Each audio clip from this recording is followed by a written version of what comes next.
कहते हैं दिल्ली दिल भरों की है, दिल जलों की है। कहते तो ये भी हैं कि दिल्ली दिल फरेबों की भी है। और लकी यानी कि लक्ष्मण लाल अग्रवाल में ये सारे गुण मौजूद थे। लोग उसकी शक्ल को देखकर ही कह देते थे, अबे दिल्ली से हो क्या? लकी वैसे दिखने में स्मार्ट और अट्रैक्टिव था, पर जेब से खस्ता हालत होने की वजह से रहता बेहद सिंपल तरीके से था। शर्ट का रंग उड़ा हुआ और पैंट से पैबंद जुड़ा हुआ। कहने को तो उसकी उम्र के लड़के दिल्ली की सड़कों पर रात को मोटर बाइक दौड़ाते थे, लेकिन लकी उर्फ लक्ष्मण लाल अग्रवाल सिर्फ कमरे से कॉलेज में पढ़ाई और गर्लफ्रेंड डिम्पल के साथ थोड़ा वक्त बिताना, फिर कॉलेज से दुकान, दुकान से जब होम डिलीवरी आए तो वहाँ, और फिर घर चला जाता था। हाँ, कभी कभी जब वो किसी लड़के को खाली सड़क पर मोटर बाइक दंदनाते हुए देखता तो कहता, एक दिन अपना टाइम भी आएगा जब मैं चश्मा लगाकर बैठूंगा और पीछे डिम्पल को बैठाऊंगा। देखना, जब वो मेरी कमर में अपना हाथ कसेगी और मैं तेजी से मोटरसाइकिल को इंडिया गेट के आसपास दौड़ाऊंगा, तो सारे दिल्ली का दिल हम दोनों को देखकर चलेगा। दुकान में रखा हुआ बर्नॉल भी काम नहीं आएगा। लकी ने कहा और अपने हाथ में बर्नॉल की क्रीम को दबा दिया। जैसे ही उसने क्रीम को दबाया, उस क्रीम बाहर आ गई। अबे गधे, क्या कर रहा है? वो कोई स्पंज की गेंद है क्या जो उसे दबा रहा है? दुकान के मालिक ने उससे फटकारते हुए कहा और उसके सर पर एक चपत लगा दी। Sorry sir. लकी ने अपना सिर बचाते हुए कहा। वो खरोल बाग में स्थित एक छोटी सी मेडिकल स्टोर पर काम करता था। उसकी दुकान का नाम था चमन मेडिकल स्टोर और उसके ओनर का नाम था चमन लाल। लकी पिछले 5 साल से इन्हीं की दुकान पर काम कर रहा था। यहाँ इस छोटी सी शॉप पर काम करना उसकी मजबूरी थी। लाइफ में कंगाली की वजह से उसे कॉलेज में पढ़ाई पूरी करने के लिए पार्ट टाइम जॉब करना था। उसने कई अच्छी जगह अच्छी तनख्वाह की नौकरी ढूंढी पर नहीं मिली और वो इस मेडिकल स्टोर पर ही अटक गया। गधे, अब इसके पैसे क्या तेरा बाप भरेगा? कटेगा। इसका पैसा भी तेरी तनख्वाह से कटेगा और एमआरपी से डबल रेट में कटेगा। चमन ने अपने दांतों को किचमिचाते हुए कहा। गुस्से की वजह से उसकी नाक फूल गई थी और लकी की सांसें। उसने घबराते हुए ओनर से पूछा, एमआरपी से डबल क्यों सर जी? ताकि अगली बार से ऐसी कोई हरकत करने से पहले तू डबल बार सोचे, चमन ने कहा और उसके हाथ से ट्यूब छीन ली। उसका जी तो चाह रहा था कि वो लकी की खोपड़ी पर एक और बार अपना हाथ साफ कर ले, लेकिन उससे पहले ही दुकान का फोन बजने लगा। फोन की घंटी बजते ही लकी को वहां से निकलने का मौका मिल गया और वो भागते हुए फोन उठाने के लिए चला गया। हेलो जी, करोल बाग के बेस्ट मेडिकल चमन मेडिकल स्टोर से बोल रहा हूँ, बताइए क्या काम था? ये लकी की पेटेंट लाइन थी। चाहे कहीं से भी फोन आए, लेकिन उसे फोन पर बस यही बोलना था। जैसे ही इधर लकी ने अपनी बात कही, उधर से जवाब आया, मैं अप्रूविंग नाइट होटल के कमरा नंबर 303 से बात कर रहा हूँ। एक छोटा सा ऑर्डर है, नोट करो और जल्दी से होटल पर डिलीवर करवा दो। वो एक लड़के की आवाज थी। उसकी आवाज में काफी भारीपन और एक अजीब सी जल्दबाजी थी। जैसे ही लकी ने वो आवाज सुनी, पता नहीं क्यों उसे वो आवाज जानी पहचानी सी लगी। जी सर, बताइए आपका क्या ऑर्डर है? हाँ तो लिखो, हार्ट प्ले के 2 पैकेट और 1 पैकेट टिश्यू। लकी, जो कि अपना पेन लेकर खड़ा था, हार्ट प्ले का नाम सुनते ही झिझक गया। असल में हार्ट प्ले नाम का एक कंडोम आता था और इसलिए उसका नाम सुनते ही लकी शर्मा गया था। इतने साल से भी मेडिकल की स्टोर पर काम करने के बाद उसे इन चीजों का नाम सुनने में शर्म आती थी। हेलो भाई, लिखा कि नहीं लिखा? उस आदमी ने फिर से लकी से पूछा। जी सर, लिख लिया सर, लिख लिया। लकी ने खिसियाकर हंसते हुए कहा। लिख लिया तो फिर लेकर निकल, उस लड़के ने कहा। उसकी आवाज सुनकर ना जाने ऐसा क्यों लग रहा था कि वो बहुत बड़ा आदमी था। जी सर, लेकिन सर बाहर तो बारिश हो रही है, लकी ने कहा। उसने देखा कि बाहर बहुत तेज बारिश हो रही थी। उनकी दुकान के सामने पानी भर गया था और तेज हवाओं की वजह से चमन मेडिकल स्टोर का बोर्ड भी गिर गया था। लकी को लग रहा था कि वो इतनी तेज बारिश में अभी एकदम से तो नहीं निकल पाएगा, तो उसने उस लड़के को समझाते हुए कहा, सर मैं ऑर्डर तो ले आऊंगा पर थोड़ा टाइम लग जाएगा, बारिश थोड़ी थम जाए। अब इससे पहले कि वो कुछ आगे बोल पाता, फोन पर लड़का बोल पड़ा। तुम्हारे मालिक को पता है कि तुम मल्होत्रा जी के लड़के को मना कर रहे हो? हाँ पता है, बारिश हो रही है, इसलिए सारा सामान अच्छे से थैली में पैक करके लाना और लेट नहीं होना चाहिए, समझे? उस लड़के ने कहा और इससे पहले कि लकी आगे कुछ कह पाता, उसने फोन काट दिया। उधर से लकी के दुकान का ओनर उसे घूर कर देखा जा रहा था। लकी के हाथ में पेन और पेपर देखकर ही वो समझ गया था कि उसके पास कोई ऑर्डर आया था। आज वैसे भी इतनी बरसात होने की वजह से सुबह से इक्का दुक्का ग्राहक ही दुकान पर आए थे। ऐसे में उसकी दुकान का मालिक एक भी ऑर्डर को छोड़ना नहीं चाहता था। वो लकी को देख रहा था और लकी बारिश की ओर देख रहा था। बारिश का बहाना नहीं चलेगा, जाना पड़ेगा, चमनलाल ने कहा। मैं बहाना नहीं कर रहा सर, थोड़ी बारिश धीमी हो जाए तो मैं चला जाऊंगा। अभी आप खुद ही देखिए कितनी तेज बारिश है। वो पता नहीं कोई मिस्टर मल्होत्रा का कोई बेटा कुछ ज्यादा ही जल्दी में था। मैं साइकिल से तो पहुंच नहीं पाऊंगा इतनी जल्दी। लकी ने उनकी ओर देखते हुए कहा। क्या कहा? मिस्टर मल्होत्रा जी का बेटा? तू मेरी दुकान बंद करवाएगा क्या? अभी क्या भी निकल उनका ऑर्डर लेके, वो हमारे बहुत पुराने कस्टमर है, चमन ने कहा। पर लकी ने कहा ही था कि चमन बोला। पर कुछ नहीं, तू मेरी मोटरसाइकिल ले जा, उसने गुस्से में कहा।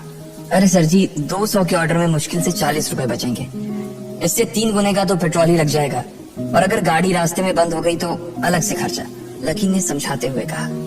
वो जानता था कि उसका मालिक इन सब बातों पर ध्यान नहीं देने वाला। चमनलाल बोला। कोई बात नहीं, तू जा, चाहे जो हो जाए ग्राहक नाराज नहीं होना चाहिए, और वैसे भी वो मल्होत्रा जी का बेटा है। चमनलाल ने मोटरसाइकिल की चाबी लकी की ओर उछालते हुए कहा। लकी ने चाबी ली। उसे देखकर उसके अंदर मिक्स फीलिंग आ गई। एक तो वो बहुत खुश हुआ कि बड़े दिनों बाद बाइक चलाने को मिलेगी, पर वहीं दूसरी तरफ दुखी इसलिए हुआ कि बाइक मिली भी तो ऐसी तेज बारिश में, अगर खराब हो गई तो इसकी जपत भी उसके सिर पर ही पड़ेगी। वो मुंह लटकाकर रेनकोट और हेलमेट पहनते हुए वहां से निकल गया। बाहर आकर बाइक को देखा तो लकी ने मन में सोचा, चलो ठीक है, जो होगा देखा जाएगा, कम से कम बाइक तो चलाने को मिल रही है।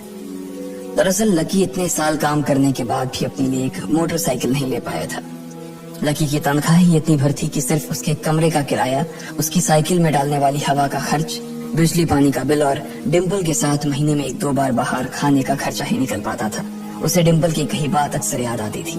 लकी, अगर अगले 2 महीने में तूने बाइक नहीं खरीदी ना तो मैं तेरे से ब्रेकअप कर लूंगी, देखना। असल में डिम्पल को लकी के साथ बाइक पर घूमने की बड़ी तमन्ना थी। लकी की इस उजाड़ जिंदगी में एक वही तो थी जिसके लिए जिंदा रहने को उसका जी चाहता था। जब भी वो उससे बाइक की बात करती तो लकी डिम्पल की इस बात को हंस कर टाल देता था। वो अपने मन में इस बात को अच्छे से जानता था कि डिम्पल उससे बहुत प्यार करती थी और वो उसे कभी छोड़ कर नहीं जा सकती थी। वो दोनों एक दूसरे में ऐसे घुले मिले थे जैसे बादल बरसात में घुल जाती है। लकी को डिम्पल बहुत पसंद थी और वो उसके लिए दुनिया जहां की खुशियां खरीद कर ला देना चाहता था। वो चाहता था कि एक दिन वो डिम्पल को प्लेन में बैठाए, लेकिन उसके ये सब ख्वाब इस कम तनख्वाह की नौकरी की वजह से कभी पूरे नहीं होने वाले थे। पर आज उसके पास एक मौका था। वो डिम्पल को अपने साथ इस बारिश में राजपथ घुमाना चाहता था। वो उसे दिल्ली दिखाना चाहता था। चमनलाल को देने के लिए उसने पहले से ही बहाना सोच रखा था। बस जल्दी से वो ये डिलीवरी देकर सीधे डिम्पल के पास ही जाने वाला था। उसने होटल ब्लूमिंग नाइट के बाहर मोटर बाइक पार्क की और सीधे होटल के अंदर चला गया।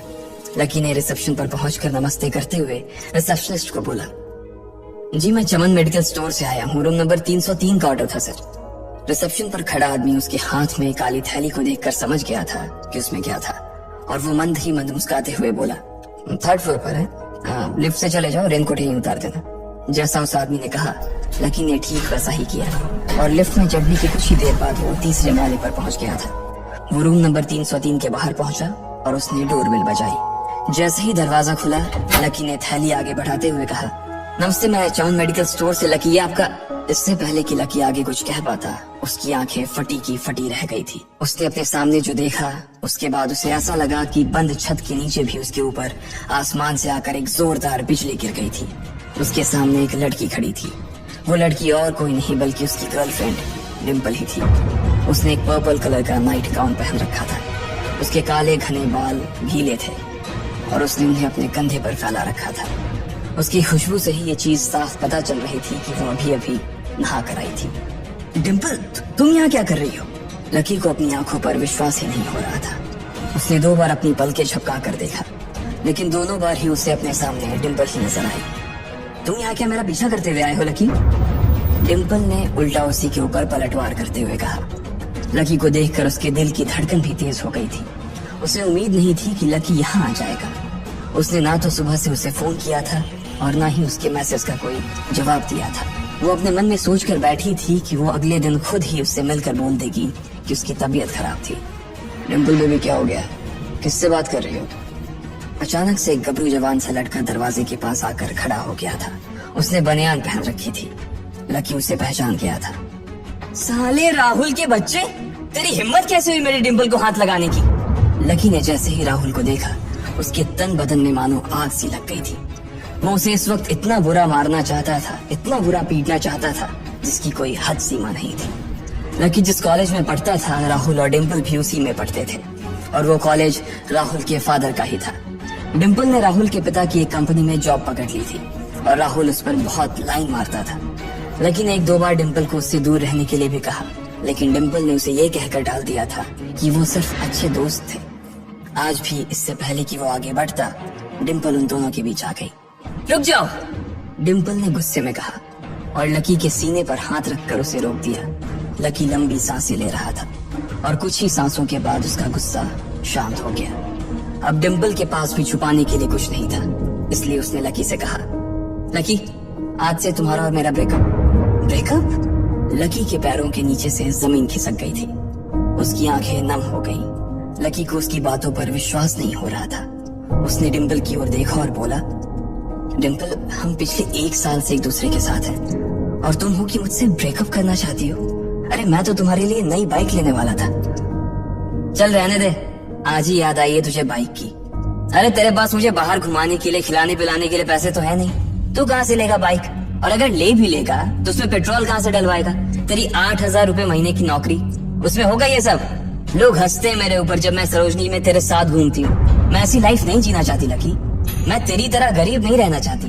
तूने मुझे फंसाया था, उल्लू बनाया था तूने मुझे, इसलिए मैंने राहुल से मैचअप कर लिया है। आज से यही मेरा बॉयफ्रेंड है, डिम्पल ने गुस्से में कहा। अच्छा, तो बेबी ये है तुम्हारा वो बेकार सा एक्स बॉयफ्रेंड? राहुल ने पूछा और डिम्पल के बगल में आकर खड़ा हो गया। फिर उसने लकी के हाथ से थैली उठाई और उसमें से हार्ट प्ले का पैकेट निकाल कर उसे चिढ़ाने के लिए उसे हवा में लहराने लगा। तो घर बसाने की सोच रहा था, लेकिन अच्छा हुआ कि उसने पहले ही उसका घर बर्बाद होने से बचा लिया। लकी को दुख तो बहुत हो रहा था, पर उसे ये भी लग रहा था कि उसे आगे चलकर यही दुख उसे खुशी देने वाला था। लेकिन एक चीज थी जो लकी को परेशान कर रही थी, वो थी उसकी माली हालत। उसकी जेब इतनी तंग थी कि उसे फटी हुई जेब की पैंट पहनकर घूमना पड़ता था। कभी कभी तो लकी सिर्फ रोटी खाकर दिन काट लेता था। वो कब से कोशिश कर रहा था कि कोई अच्छा काम पकड़ सके, लेकिन उसे कोई काम देने को राजी नहीं था। उसने टूटे हुए दिल को दिलासा देते हुए मन में सोचा कि डिम्पल पर खर्च होने वाले पैसे बच जाने से शायद उसके हालात सुधर जाएंगे, पर फिर भी वो रातों रात रईस नहीं हो जाने वाला था। उसने ऊपर आसमान की ओर देखा और जोर से चिल्लाया, अगर इतना ही अनलकी बनाना था तो फिर नाम लकी क्यों रखा भगवान? वो जितनी जोर से चिल्ला सकता था उतनी जोर से चिल्लाया। उसकी आवाज से आसपास खड़े लोग एक बार तो डर गए थे। लकी ऊपर ही देख रहा था और उसके आंसू बारिश के पानी के साथ मिल गए थे। जैसे ही वो फूट कर रोने को था, तभी उसके फोन पर एक मैसेज आया। जैसे ही लकी ने अपना फोन निकालकर उस मैसेज को पढ़ना शुरू किया, उसकी तो आंखें ही चमक गई। अचानक उसके आंसू हंसी में बदल गए और वो जोर जोर से वहीं सड़क पर नाचने लगा। उस मैसेज में लिखा था, परिवार की रिसर्च और परिवार के निर्णय के हिसाब से अग्रवाल परिवार का वारिस लक्ष्मण लाल अग्रवाल उर्फ लकी ने गरीबी अभ्यास की परीक्षा को पास कर लिया है और आज से ही वो उस जमीन और उस जायदाद का मालिक हो जाएगा जो परिवार ने उसके नाम कर रखी थी। ये कैसा मैसेज था? आखिर कौन था लकी? क्या थी उसकी असलियत? और वो कैसे रातों